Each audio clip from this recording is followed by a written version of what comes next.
Assalamualaikum warahmatullahi wabarakatuh. Rahayu Sagung Dubati. Kembali lagi di channel Babat Nusantara.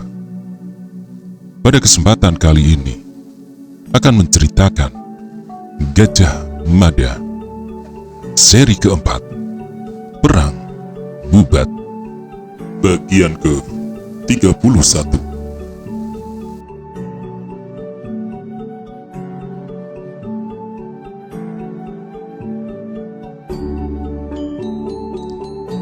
Di sebuah meja disediakan buah-buahan segar yang baru dipetik dari pohonnya dalam jumlah berlimpah, menjadi pertanda tuan rumah benar-benar menghargai tamunya. Makan malam yang kemudian disajikan benar-benar lezat dan memberi wacana baru kepada para tamu dari Majapahit itu, betapa Sunda Galuh memiliki perbendaharaan masakan yang harus diakui lebih kaya dari Majapahit. Sambalnya, pepesnya, dan lalapannya semua terasa enak di lidah.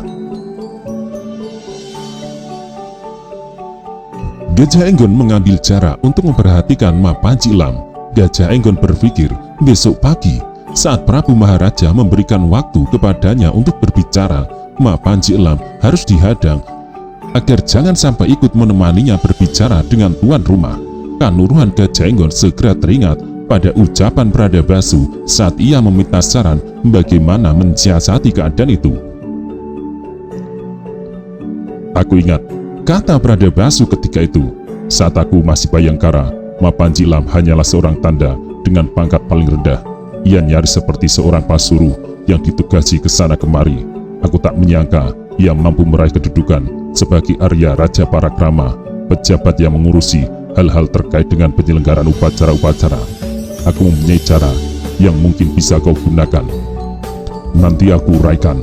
Gajah Enggon memperhatikan dengan cermat bagaimana Ma Panji Lam makan dengan lahap sambil melirik penari yang meliuk-liuk lincah mengikuti irama.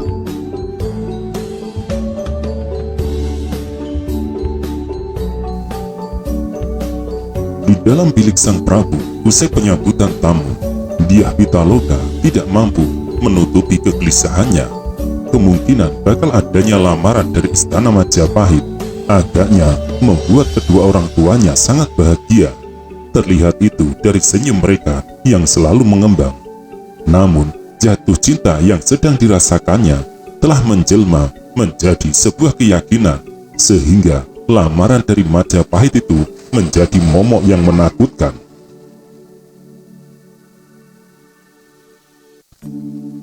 "Persiapkan dirimu baik-baik, Pitaloka," ucap ayahnya dengan pandang mata amat berbinar. Dyah Pitaloka yang menunduk itu kemudian menengadah memandang ibunya. "Lamaran itu masih belum tentu, Sri Paduka," jawab Dyah Pitaloka. "Boleh jadi lukisan wajah hamba akan menarik perhatian sang Prabu Raja Sanegara, namun bisa pula beliau tidak tertarik. Jadi sebaiknya janganlah Paduka tuanku ayahanda Prabu merasa gembira lebih dulu. Semua masih belum tentu."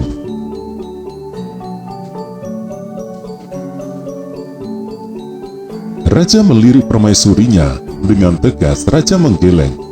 "Tidak mungkin," kata Prabu Maharaja Linggabuana. "Tak mungkin Raja Majapahit tidak jatuh cinta kepadamu. Kau sedemikian cantik dan semua orang tergila-gila padamu." Dyah Pitaloka menunduk. Ibunya datang mendekati. "Mungkin kau benar, Pitaloka," ucapnya. "Mungkin saja Prabu Hayam Wuruk tidak tertarik pada kecantikanmu. Namun jika Prabu Hayam Wuruk menjatuhkan pilihan kepadamu, kau harus siap.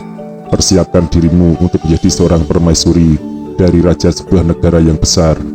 Harus diakui, Majapahit adalah negara yang kuat dan besar.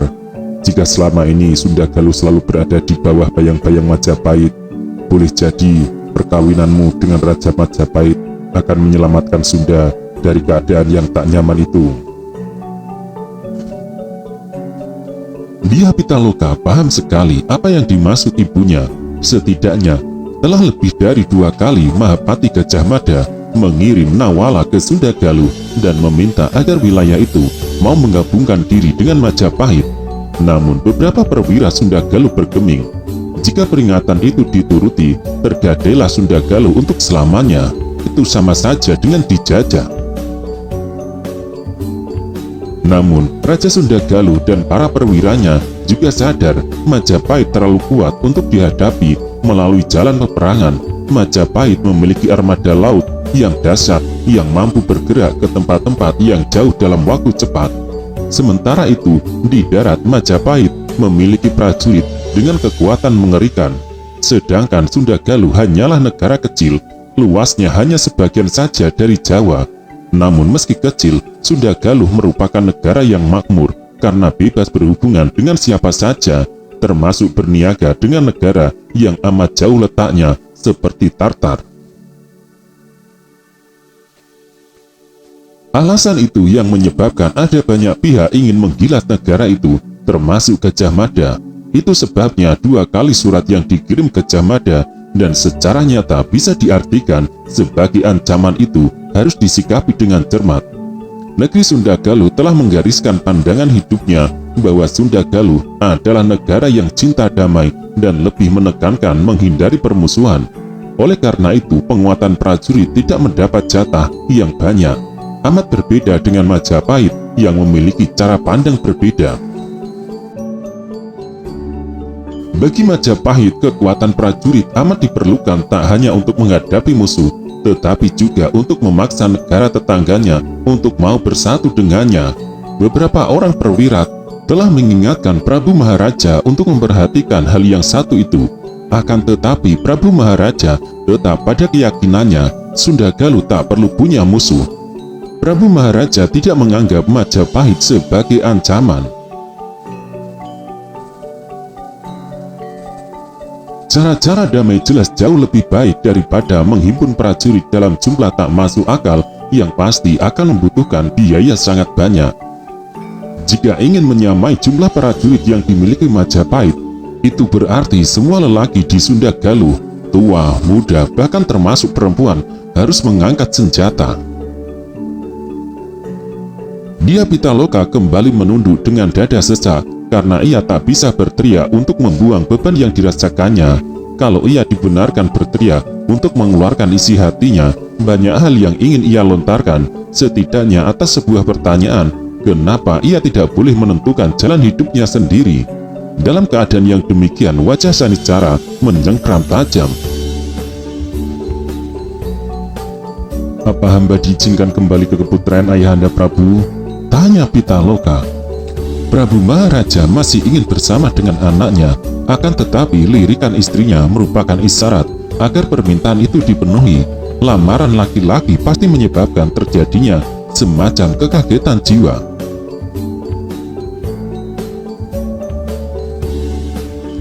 Saat Sekar Kedaton keluar dari bilik itu bersamaan waktu dengan pamannya datang, Hyang Bunisora menyempatkan memeluk ketika Dyah Pitaloka menyembah. Selama ini Dyah Pitaloka amat akrab dengan Mangkubumi Suradipati. Dalam banyak urusan biasanya Pitaloka lebih senang berbagi dengan pamannya itu. Lalu bagaimana sikap Hyang Bunisora jika sampai tahu kehadiran seseorang dalam ruang cintanya? Hyang Bunisora menyembah kakaknya, tetapi tetap berdiri. "Kau punya pendapat yang ingin kau sampaikan kepadaku?" tanya raja kepada adiknya. Hyang Bunisora Mangkubumi Suradipati mengangguk. "Hamba Kakang Prabu," jawabnya. "Hamba mohon izin untuk dilibatkan ketika Kakang berbicara secara terbatas memenuhi permintaan salah seorang prajurit Majapahit itu." Prabu Maharaja Linggabuana mengangguk. "Ya," jawabnya. Masih banyak hal yang dibicarakan antara kakak beradik sekaligus antara raja dengan patihnya itu. Sementara itu, permaisuri yang ingin memastikan para tamu terhormat dari Majapahit memperoleh jamuan dan penerimaan yang sempurna, langsung memberikan perintah-perintah yang disalurkan kepada juru masak yang sibuk di dapur. Permaisuri juga ingin memastikan apakah tempat tidur untuk para tamu telah dilapisi dengan tilam terbaru dan bersih, juga apakah kamar mandi sudah dalam keadaan bersih. Dyah Pitaloka telah kembali ke biliknya. Para emban siap menerima perintahnya. "Aku ingin tidur dan tak ingin diganggu. Kalian semua istirahatlah," Perintah Dyah Pitaloka tanpa berbalik. Nenden Britaya, Wisnandini, dan Ihai Nirasari sebenarnya ingin menghibur dan menemani Sekar Kedaton sebagaimana biasanya. Akan tetapi rupanya Dyah Pitaloka tidak membutuhkan mereka. Apa boleh buat, Nenden Britaya membungkuk, memberi hormat memimpin yang lain. Setelah para emban itu pergi, Dyah Pitaloka segera menutup pintu biliknya dengan rapat. Namun betapa kaget Dyah Pitaloka. Jagat Dewa Batara, desisnya. Dyah Pitaloka layak merasa terkejut dengan derajat kekagetan sama seperti orang yang mendadak dikejutkan oleh meledaknya petir di saat tak ada mendung atau disengat ular weling. Dalam siraman cahaya lampu dan juga rembulan yang ikut menyumbang terang di ruang itu, melalui jendela yang terbuka, tampak lukisan dirinya amat cantik. Latar belakang telaga dengan matahari akan tenggelam di kejauhan membuat lukisan itu indah sekali. Dyah Pitaloka gugup mendapati jejak orang yang seharian ini membuatnya gelisah. Dyah Pitaloka melongok ke jendela, tetapi orang yang dicarinya tidak ada. Siapapun orang itu pasti telah memasuki biliknya tanpa izin dan meninggalkan lukisan itu. Kakang Saniscara, Dyah Pitaloka menyebut nama itu penuh cinta. Dyah Pitaloka mendekatkan lampu ke gambar di depannya dan memperhatikan wujud lukisan itu dengan segala kekaguman. Gadis itu makin yakin pelukis itu benar-benar mencintainya.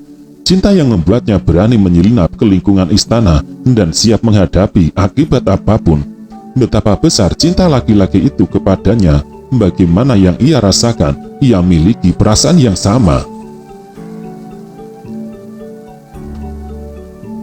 Dari kejauhan mendadak terdengar alunan seruling mendayu-dayu. Mati aku, Dyah Pitaloka meletup. Alunan seruling itu terdengar amat menyayat, menjadi gambaran luapan cinta yang amat dahaga. Kakang Saniscara, aku juga mencintaimu kakang, ucap Dyah Pitaloka. Dalam kekalutannya, Dyah Pitaloka mondar-mandir. Gadis itu bingung, tak tahu apa yang harus dilakukan. Aku harus menemuinya, ucap gadis itu kepada diri sendiri. Dyah Pitaloka masih mondar-mandir sampai kemudian ia berhenti di depan lemari yang berisi semua pakaian. Amat ragu Dyah Pitaloka ketika menjulurkan tangannya untuk membukanya, sebagaimana ia merasa sangat ragu saat memutuskan mengambil salah satu dari sekian banyak pakaian miliknya. Itulah jenis pakaian yang amat membuat orang mengira dirinya laki-laki jika mempergokinya.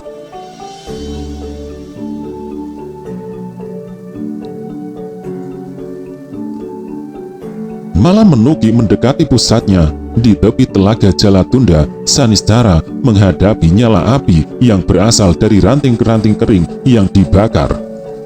Sebagaimana Saniscara memandangnya dengan aneh, Riung Sedatu balas menatap wajahnya dengan tatapan tak kalah aneh.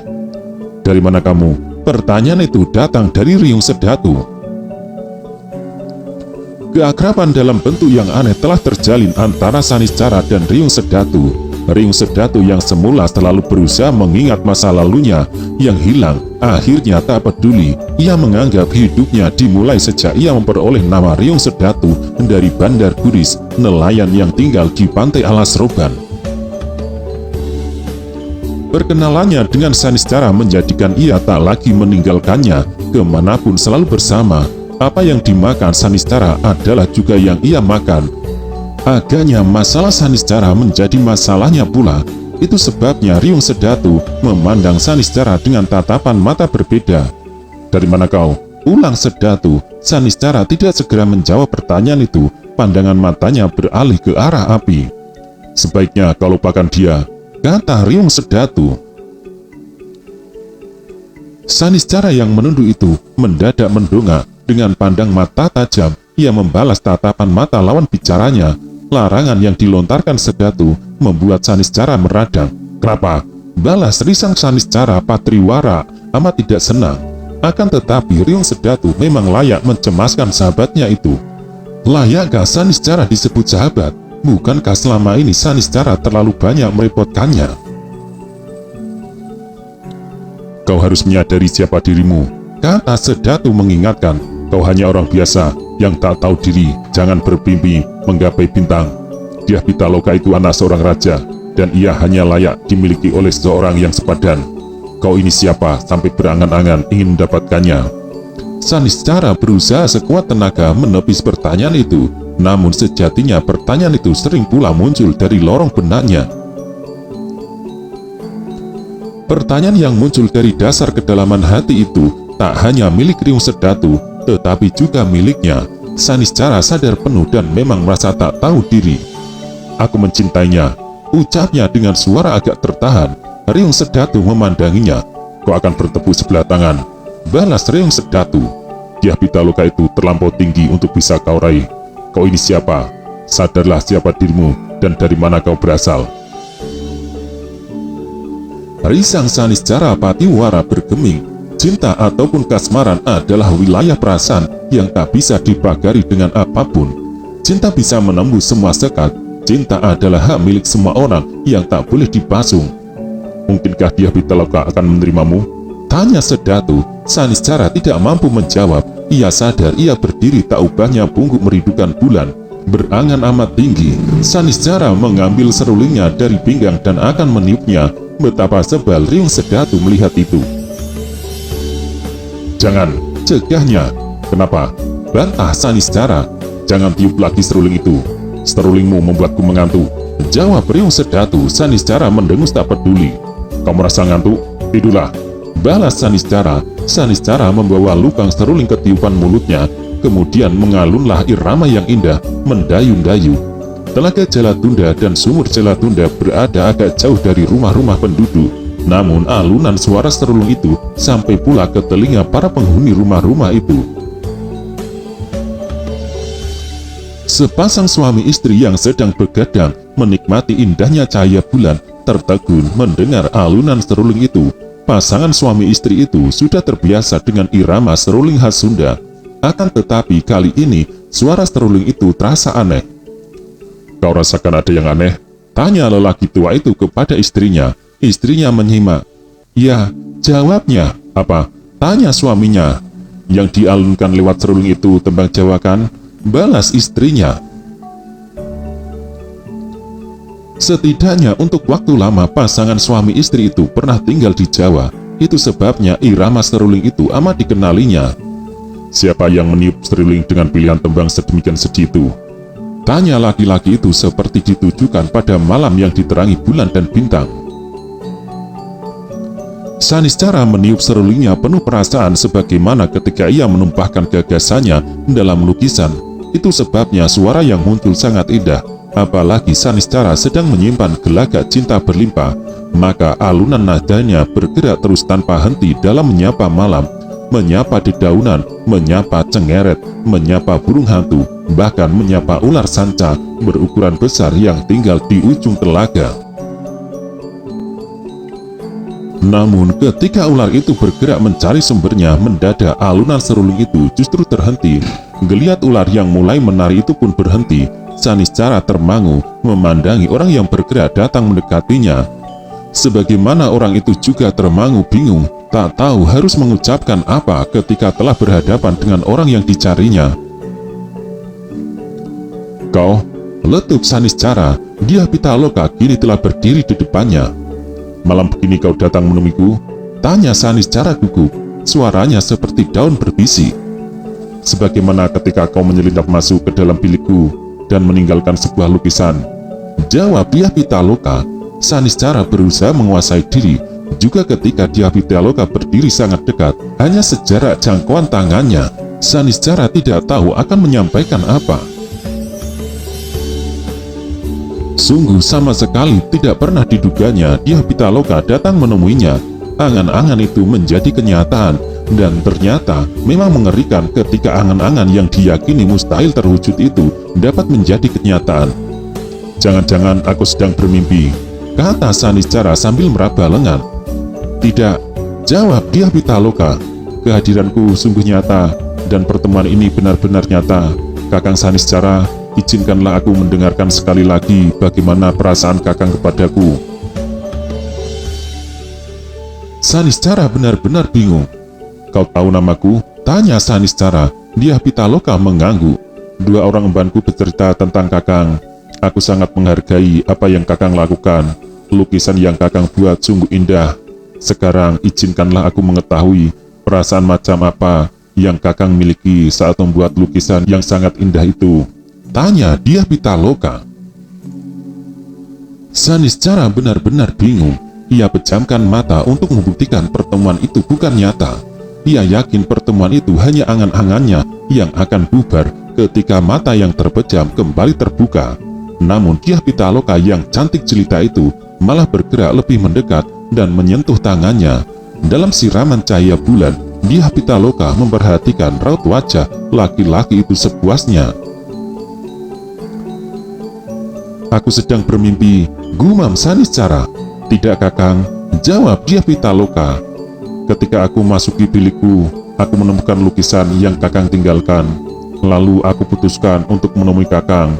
Aku tidak perlu merasa runtuh derajatku ketika harus mengungkapkan bahwa perasaanku sewarna dengan perasaan Kakang. Saniscara menatap Dyah Pitaloka bingung. Kau merasa tahu bagaimana perasaanku kepadamu? Tanya Saniscara heran. Dyah Pitaloka memberikan senyumnya, senyum paling cantik yang pernah ia berikan kepada orang. Kemarin di tempat ini, aku melihat Kakang melukisku. Aku melihat Kakang berdiri, lalu berteriak. Ulangi ucapanmu itu Kakang, izinkan aku mendengarnya sekali lagi, pinta Dyah Pitaloka. Saniscara merasa lehernya tercekik atau tersumbat yang menyebabkan ia kesulitan menarik nafas. Seperti orang yang sudah tua, tangannya gemetar, buyutan sejalan dengan bibirnya yang juga gemetar tak terkendali. Aku membuat lukisan itu karena aku jatuh cinta kepadamu, ucap Saniscara dengan suara sangat serak. Aku benar-benar tidak tahu diri. Sahabat Kuryung Sedatu bahkan menyebutku punggung merindukan bulan. Namun Dyah Pitaloka citra resmi menggeleng. Dyah Pitaloka membuka kedua telapak tangan Saniscara yang saling pegang dan menempatkan diri nyaris di pelukan laki-laki itu. Aku memiliki perasaan yang sama seperti Kakang, ucapnya. Saniscara bingung, ia merasa apa yang terjadi itu mimpi dalam mimpi. Apa guna tersadar dari mimpi jika masih terjerembab dalam bingkai mimpi yang lain? Dengan amat takut, Saniscara mengulurkan tangan untuk menyentuh bidadari cantik di depannya untuk membuktikan apa benar-benar nyata atau semu belaka.